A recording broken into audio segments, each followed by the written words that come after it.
Featherston today. Hi.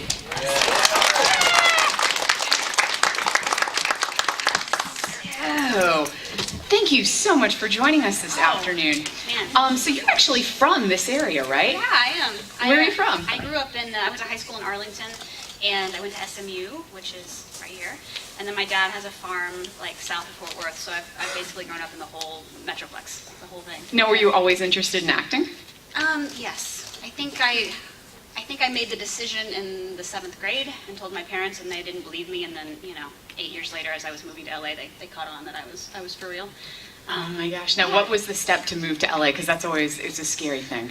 I think I always knew that I had to go to New York or Los Angeles. That was just what you had to do. And so I started thinking about it in high school, and I was like, okay, I got to get to a good college. And then in college, I was like, LA seems like a warmer, happier, less scary place than New York, and I headed off. I can't believe I did it. Yeah. Now, how did you first get involved in the Paranormal Activity franchise? Like, did you audition for it, or did you know Orrin ahead of time? No, I was in my very first year of being in California. And it was one of my first auditions, and I didn't have an agent or anything. And long story short, on LA Casting, which is what people use when they don't have reps, I just found the audition. It kind of caught my eye. It seemed like he really knew, it seemed special, truthfully. Mm-hmm. And so I remember submitting, and then I got an audition, and I went and auditioned, and it was all improv. And then I met Mika at the callback, and we immediately clicked, and that was it, and then we got the job. So what did he have you improv during the audition? Because this one must have been really hard to audition for. It was funny, because I remember being in the waiting room of this tiny theater in North Hollywood, and all these girls would come out like holding their headshots, just looking like so grumpy, like, oh, what was that? I was like, what is he doing in there? And I walked in, and I think it's on the internet actually. He released the audition tapes, but he said something like, "Why is your house haunted?" And I just like sat down and just started making it up. Just started pretending my house was haunted and telling a story. And then we got done with that, and he was like, "Okay, great job, thank you." And I was like, "All right, cool.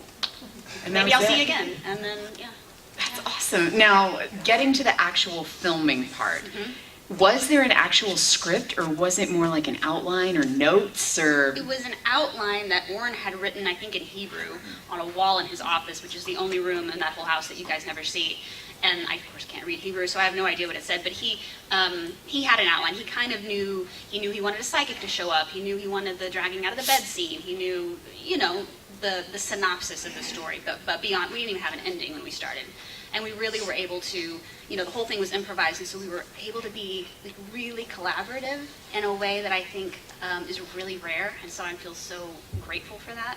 And it was truly the most collaborative experience I have had to date. I mean, it was just, I think it helped having only 3 people, for the majority of the shoot, that we were able to really work as a team and create the movie.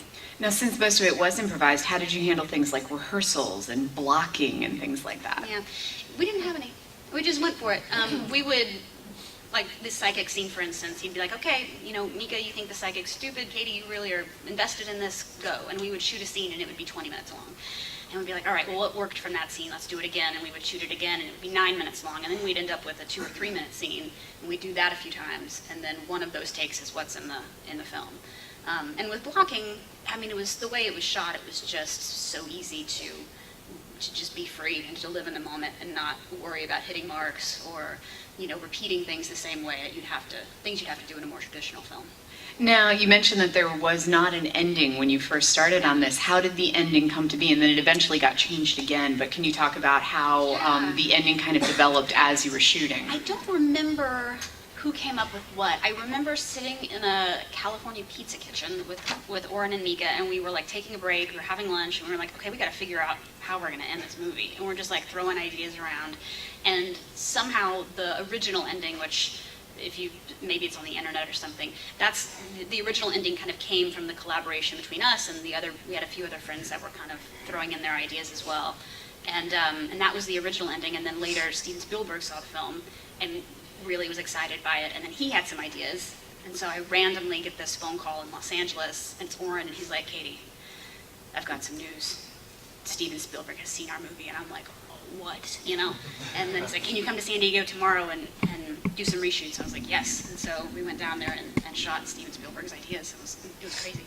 Wow. And then that's what's in the movie, yeah. So you shot in San Diego. Was that actually Oren's house that you were using? Yeah, yeah. Oh my gosh, so he just let you guys kind of take over the house for the duration of the shoot? He has a couple of guest rooms at the end of the hall, and Mika slept in one, and he slept in the other, and I slept in the main room.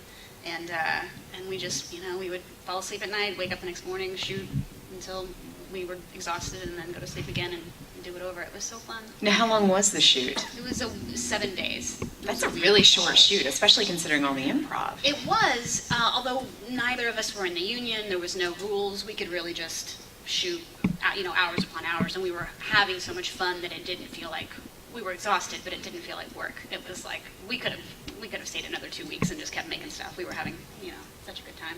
Now, there are times in the movies when you guys yourselves handle the cameras. Did he give you any training for that, or tell you about framing, or did he just, here's the camera, just go for it? No, most of that was me. I did a little tiny bit, but Mika really did the majority of it. And the funny thing is that he's really a smart guy. He's a great guitar player. He naturally takes to things very quickly, and we didn't want the movie to be too shaky. We didn't want you to feel sick, but we also didn't want it to look like a polished film. And at some point, Mika got too good at framing things that it looked a little too professional, and Oren was like, Mika, you gotta mess it up a little, and so that was the first TV show I was ever in, and what was harder for me than the boats and the outside was the fact that I was playing a camera operator, so I was both acting and also in charge of actually getting certain shots that they were going to use. And I remember it was my very first shot. I'm in Hawaii. I've never been on a TV show before. And I have like one line and it's a joke. And I know it's a joke. I'm pretty smart. I can read it and see that it's a joke. But I'm so focused on like getting the shot that I'm supposed to get. And then my line comes and I like say the line. And they're like, cut.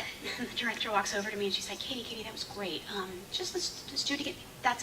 It's a joke. It's supposed to be a joke. And I was like, I know, I'm so sorry, let's do it again. And then after that, I was fine. So that was the challenging part of navigating filming and acting at the same time. Now, how long did you guys have to film like each episode? Because I know television, like it's a quick turnaround for each one. I think it was like roughly 3 weeks for 2 episodes. So a week and a half per episode for filming, but of course they had pre-production and post-production. So it was a fast turnaround. Oh my gosh. Did they actually have somebody who tied all those dolls into trees? I'm sure somebody. I don't even remember, truthfully. Yeah, there's it's a forest of like dolls and stuffed animals and weird shit in trees. I remember it all being very practical. Like there was a lot that we were. I remember being in like can't remember what it was now, like some cave where we find him in like a greasy cocoon thing, and that was all really there. Like we were right there with it, so it was fun. Wow. Yeah. Now, with the original Paranormal Activity, since you mentioned effects, how were some of the effects handled in that? There's very few, and but how were they handled? Were you guys doing camera effects or things like that? Oren was really creative because we didn't have any money, so it was all we just kind of needed to be old school about it. Everybody always asks about the dragging out of the bed scene, and they had a harness on my leg and a wire with a pole. So they'd pull me out of the bed, and then they'd lift the pole up, and then they'd pull me down the hall. And they had somebody dressed in all black, like operating that. And then Oren, painstakingly, frame by frame by frame, would look at the footage and take out the person in the black outfit and take out the harness on my leg. If you watch it, you can kind of see that my leg lifts from as if there's a harness on it, or a hand, whatever. But, you can kind of see. Now, the attic scene, were you guys actually up there with cameras shooting that? Yes, it was in the hallway, and then, we didn't go in. I don't think we crawled around the attic, did we? I think it was just hands up there, yeah, but even still, it's like got up and then filmed, and then, or at least Mika did. I feel like I stood at that bottom and was like, Mika, come down, I'm scared. So out of the entire movie, what was the hardest scene to shoot?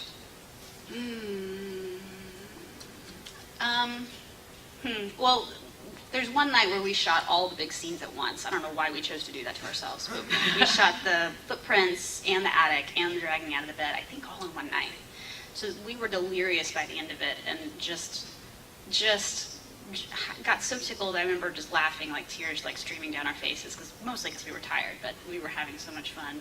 Truthfully though, the honest answer to that, I've never said this out loud, the hardest scene for me to film was the one where I had to like break down crying, and like really show that my character's losing it, because there was no script, there was no like foundation on paper to work from, which is something that I'm used to as an actor, and so I had to create that. I remember I got sad and I was like, let's just shoot this now, you know, and then we did. So, you know, the whole thing was a very unusual process. Yeah. We're going to open it up to some questions from the audience here. So who Hi, has guys. questions? Anybody? Very quiet. Yes. So, when the first Paranormal Activity came out, it was kind of hype over the internet, and they had screenings in specific cities. First, it was a two-parter. First of all, the mindset behind that, because it blew up from the internet, and second of which, we are huge fans of The River, and the opposite happened with ABC canceling after the first season. So, what are your thoughts around those two? Yeah, I think for Paranormal, for the first one, nobody was really totally sure what to do with this, so Paramount wasn't really comfortable throwing it out into the world unless they knew people were going to bite, so that's why it was like step by step by step by step. You guys had to demand it in order for them to feel safe to release it. And with The River, it was an ABC TV show, so especially, and that was before things like Netflix and everything was so huge where you can just put something on the internet and know that it's going to get a cult following. For them, they have to make their advertising, they have to do ratings, so it was like, throw it out there, make a splash, see if it hooks. And oftentimes with shows, not that I'm putting The River in the same category, to each their own, but oftentimes with really good shows, if they don't hit right away, they get yanked, and then it's like Firefly, you know, like I loved that show. Mm-hmm. And I mean, you know, I sit there and hang out with Nathan Fillion all day and talk about that show. But that got canceled so fast because it just, sometimes shows need a little bit of time, and they don't always have the time to give it, yeah. Now, do you have all the secrets of The River? Because since it only lasted one season, there was a lot that was not answered. Do you have them all? I unfortunately have no secrets. However, I was told, this is so sad because it got canceled. They were like, I was like, I'm dead, I can't come back. And they're like, oh no, Katie, you can come back. This is The River, you're coming back. And I was like, great, Hawaii, cool people, awesome. And then... Oh no, so that's all we know is they were going to reanimate the dead. It could have been flashbacks, it could have been, who knows. But there was definitely more story to tell. This is So, very sad. yeah. So, yes. I was wondering on the river, do you know if Netflix is going to pick it up so we can see it? Because I keep listing it on things to watch for, you know, in case it pops back up anywhere. Yeah. Where is it? I don't know. I think that's a really great idea. I will start listing it as well. And maybe if we all list it, Yes. Netflix will pay attention. I'm making a note. Yeah. List. Because I would love to see it again. Because I've watched it all the way through like 3 times, and I still want to see it again. Yeah. But you always catch something. There's, lots of layers there. Yeah. Yeah, I don't know. That's a good question. Do you have any issues similar to like the Blair Witch cast afterwards, where people thought you were really missing or possessed or anything like that? Yes. Oh my gosh, tell stories. It's so funny. I made a sketch a long time ago. I think it's on Funny or Die, and it's me auditioning for something, and the casting director thinking that I was actually possessed in a documentary, because there was always a little bit of that. Certainly I got a lot of, especially in the beginning before the sequels came out, I got a lot of like letters about people's personal experiences and, you know, how can I help kind of thing, and I'm like, I got nothing for you, man. But They were asking you for advice on their own possessions? or paranormal experiences and wanting, you know, and I was just like, I don't know. That's crazy. I'm so sorry. Oh my gosh. I just made this movie. Did you save all the letters? I want you to publish them. I do save some of my favorites. So there was things like that, and you know, I think people knew. When people meet me, obviously I'm not a possessed demon, so you gotta put 2 and 2 together. But I do think because of the style of the movie, there is sort of this idea of like, oh, maybe, okay, but she seems cool, but also, was it, you know? And so there's kind of this like little question in the back of their mind. Yeah, so it's that has been a fun, I guess, thing that I feel good about, that people believed in the movie and believed that it was real, because we were trying to make it realistic, but also kind of frustrating sometimes. It's like, no, guys, I was just acting. I was just acting. Did they ever consider pushing that as like the marketing tool? Because I know Blair Witch, they really tried to push it as real. Like I was in college at the time, and they actually put up like missing signs all over campus. I don't think they pushed it, but I don't think they, you know, encouraged us to say anything. It was kind of like, cool, if that's the vibe, then let that be the vibe, kind of thing. Yeah. Okay. Yeah. So, I know that you do a lot of horror, and that's great, but do you have anything else in the wheelhouse, or do you like doing those? And if they came back and said, you know, we're going to do paranormal television show, or paranormal this, that, or the other, Would Yeah. you be willing to like step into that role again and do that? Or are you just kind of like, So many awesome questions. I do love doing horror, especially, I haven't done a ton outside of paranormal, but that, is so close to my heart. I am doing other things, producing and directing some projects, all of which you can find on my YouTube page, but katiefeatherston.com if you want to keep up with what I'm doing. What are you directing? I did a short film called Becoming and a web series called Solace for the Unloved, which I'm in, and then I'm filming, I'm in pre-production for a movie which we're hoping to shoot later this year in Austin, Oh, terrific. which will be a dramedy, not horror, guys. Can you tell us a little bit about it? It is about a woman in her early 30s whose life is falling apart, and she and this other woman who happens to be a lesbian become best friends, and that friendship is kind of what kicks their ass and makes them grow up. And it's very funny, and I think I'm really proud of it. I'm really excited to share it with the world. It feels like an important story to tell right now for me. What was it like transitioning from an actress to the director position or producer, kind of taking everything on yourself? I think I was scared of it for a long time, but the truth is I remember sitting on set in the first paranormal movie and thinking I will never have as much fun as I am right now until I'm making my own things, because I was making shot lists on that thing. I didn't know I was doing that, but that's just instinctively what I was doing, and Mika was jumping in and directing, and we were all putting on all of the hats. And so when I kind of owned that and realized that, it kind of allowed me the freedom to go, oh yeah, I can wear these other hats, and it's always a learning process, and I have such gratitude for the people I've worked with who have taught me things and who have showed me the way, and for the hard moments where I've had to learn the hard way, because sometimes that's important. So it's a huge growth process that will probably never stop, but I'm greedy. I like to have my hands in everything. I love editing. I love sound, like adding in the music. I love creating an environment on set where actors and people behind the camera feel like they can show up and do their best work and feel safe in a creative space. Like, that's so important to me. So I get very impassioned about this. Fantastic. Yeah. Yeah, other questions? Oh, wait, one other, the other part of your question. You know what, I never say never. I certainly haven't thought about doing another paranormal, mostly because it hasn't been in the world, but if it happened and it felt right and it was exciting, then it would be lovely to reconnect with that world and reconnect with you guys. So I don't think anybody else could play Katie. I mean, I think you are that character. I would be sad if they brought in some other brunette to play me. Plus, we need to figure out where the hell you are. That's right. Yeah, Why I got there's these a lot of bangs cut, guys. questions right now. Yeah. So I think we had a hand right here, and then we'll come back to you. Yeah. Was it you? Yes, I was just going to ask what advice you would have for somebody who's starting a film career. Oh, I love it. Filmmaking, acting, what? Yeah, I'm literally graduating with my bachelor's a week from today for film. Wow, that's so Terrific. cool. This is what I would say. Don't wait and make your own stuff. Start now. Find your tribe of people. Find the people that you like working with, that you trust, that are on your wavelength.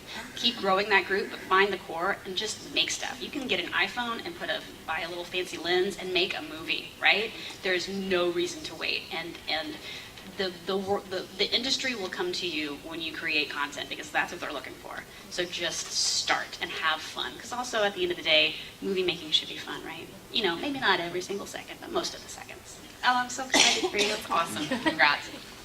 On that note, we'll get to your question in 1 second, sir. I was curious when you first, you auditioned for this, but then when Oren actually started, doing the casting and told you about it, how did he pitch this project to you? Because I'm assuming it came across as really experimental at the time. In the original audition thing, it was pretty laid out. It was like horror film, no nudity, respectful and safe, but long hours, outside of the box, I can't remember everything it said, but it was obvious that this was going to be not your normal movie, but it was also obvious that he was taking it so seriously and that it was clearly important to him. And so I was like, yeah, this sounds great. And so from the get-go, we knew that's what it was going to be. Was his onset demeanor very serious? Was he very serious about the shots and everything? Oh, he's so chill. And if anyone's met him, he's the nicest, kind of most normal, chill guy. He he has a very generous heart. And the thing is we were all learning together. Oren had never made a movie before.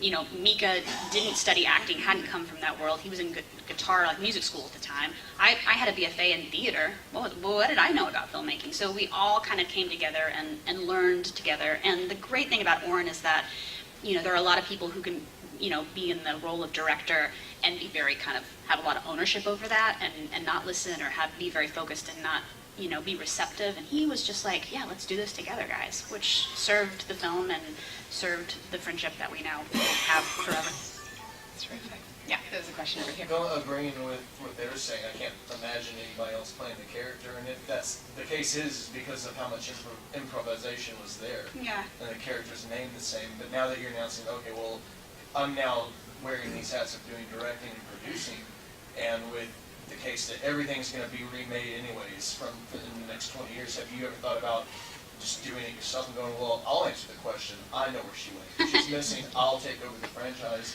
Just because I would think that if you've developed the character, Yeah. it's kind of like other remakes that you see today where they replace an actor with someone else, and the franchise has gone so far, and you're like, we champion you. Yeah. So Oh. have you ever thought about going, well, okay, if they champion me, why don't I conclude this? Yeah, that's a really sweet thing for you to say. You know, it's not my. The thing about the first movie is that it was ours. You know, it was ours to do with what we wanted, and it in my heart it's still mine. But the truth is that it's not my movie anymore. Like it is a big franchise that I have no ownership over. So there's no way I could like really go out and take this material that now Paramount owns and do my own thing.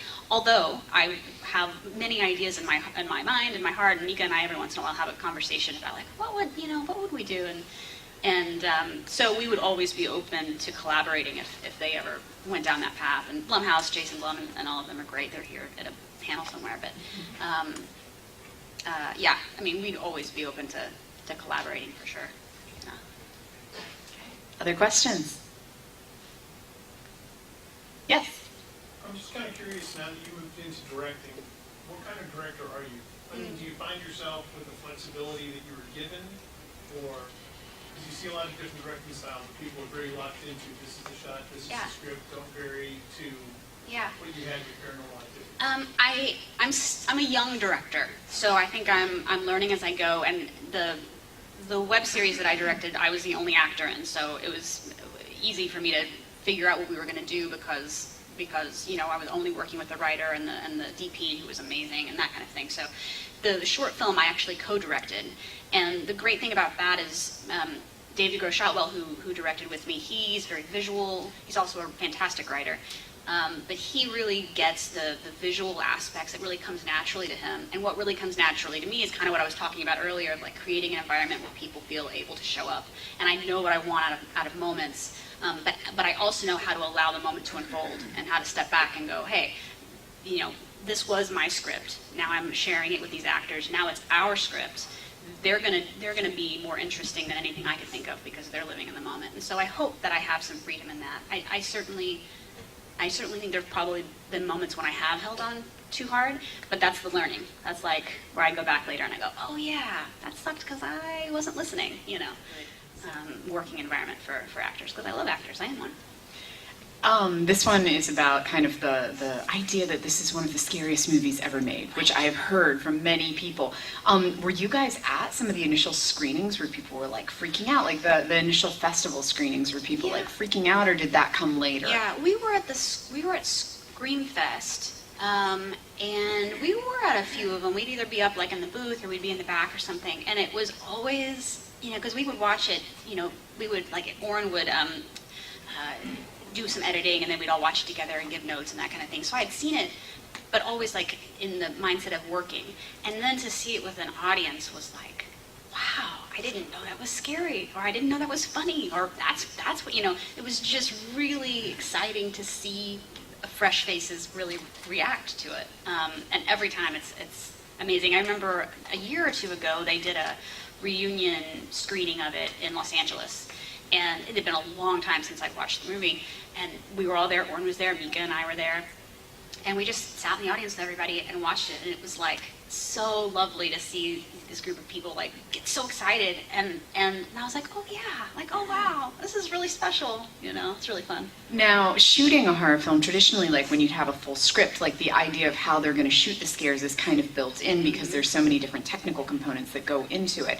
How did you guys determine like what your scares were going to be? Were those part of the scripts? And then what was it like filming those? Yeah, well, the ones that we knew, or Oren knew before going into it, was like the dragging out of the bed, and he had done some like test runs with the harness and all that stuff, so he had done some prep work on those.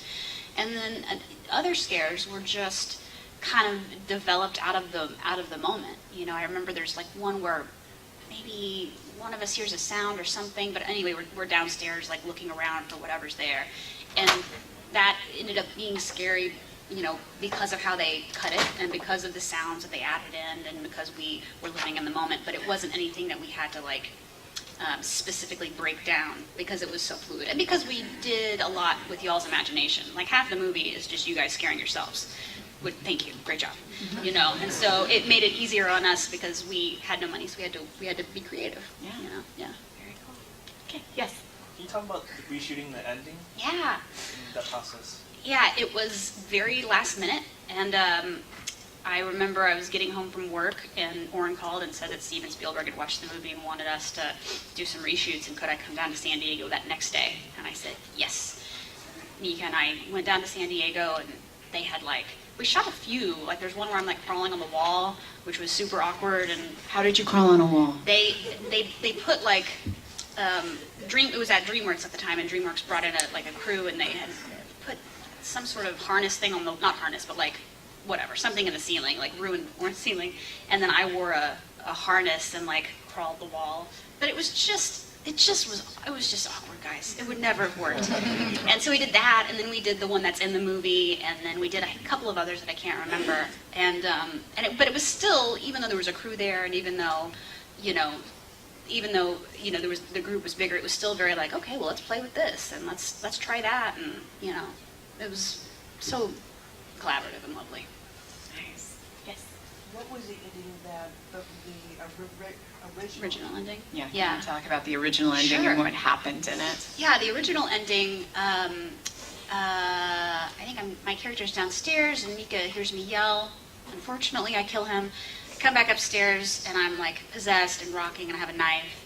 And then you see time lapse and you hear the friend Amber come by and see Mika's body and scream, and then there's more time lapse, and then the police come, and then you hear the police, you know, exploring the house, and then they come up with a light and a gun. And I, you know, kind of shake out of it, and I think it's Mika. And I'm like, Mika, where's Mika? And then they shoot me, and I die.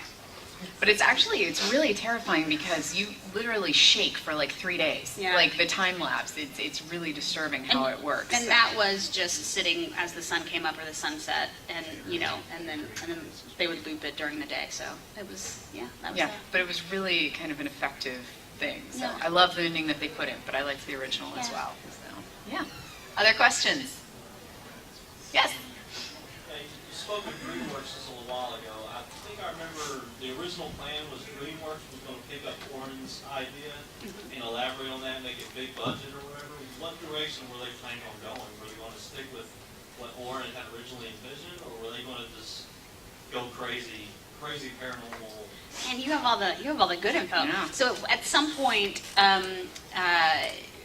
Paranormal Activity was originally with DreamWorks when DreamWorks was with Paramount, and then when they split, we went with Paramount. But at the time, there was an idea floating around of, you know, hey, maybe we'll remake this movie, put in some fancy movie stars that everybody knows, and then we'll release it, because that felt. They were going to recast it? Yeah, they were going to recast it. Norton was not excited about it, but we were all kind of like, you know what, it's going to be what it's going to be. We were always very kind of in the moment with it, and you know, I was sad about it, but I was like, well, okay, like what a great experience for me to have, regardless, you know.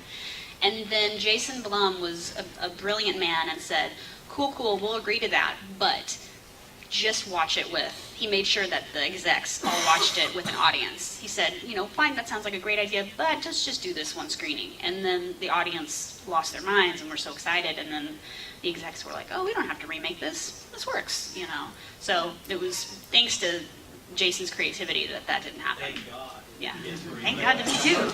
Yeah. Other questions? Anybody?